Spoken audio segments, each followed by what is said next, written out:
madaxweyne xasan sheekh maxamuud waxaa muddo lagu haystay inuu si ka dabacsan nidaamkii farmaajo ula dhaqmo wakiilada beesha caalamka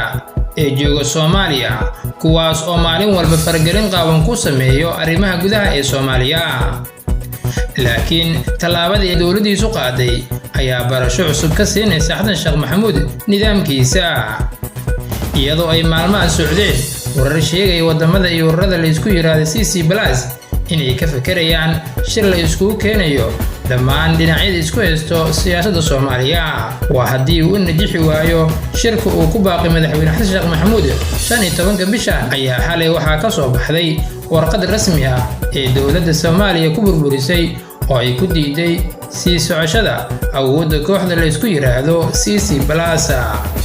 kooxdan waxa ay ka kooban yihiin qaramada midoobay Mareykanka, Ingiriiska, Midowga Yurub, Midowga Afrika iyo IGAD iyo wadamo kooban waxa la sameeyay ama la aasaasay sanadkii 2011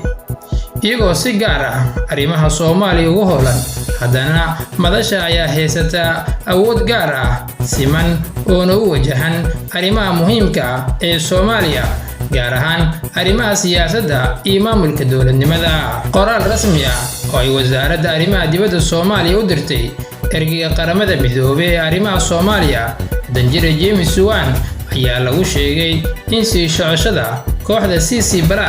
inay wiiqayso dawladnimada Soomaaliya warqadan rasmiga ah oo ku saxiixna wasiir dawladda arrimaha dawladda Soomaaliya Cali Balcad ayaa lagu sheegay inay Soomaaliya aan hadda ku jirin baahidii iyo marxaladii lagu aasaasay kooxdan oo ay ahayd in nidaamka dawladda ee Soomaaliya uu jilicsanaa dalkan uu ku jiray xaalada ku meel gaar ah laakiin ay maanta sidaas ay ka duwan tahay xaaladda siyaasadeed ee Soomaaliya maanta ma ahan dal ku jira xaalad ku meel gaar ah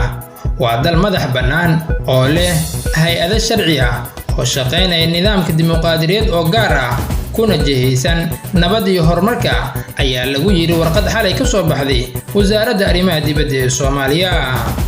qoraalka Soomaaliya waxa uu kaloo muujiyay inay wali dawladda Soomaaliya diyaar u tahay inay si gaar ah ula macaamisho dalalkii ururadii ku wada jiray CC+ micnaheedu waa in la diidan yahay awooddii dheerigeed inay wadajir u jiheeyaan marxaladda maanta ka taagan Soomaaliya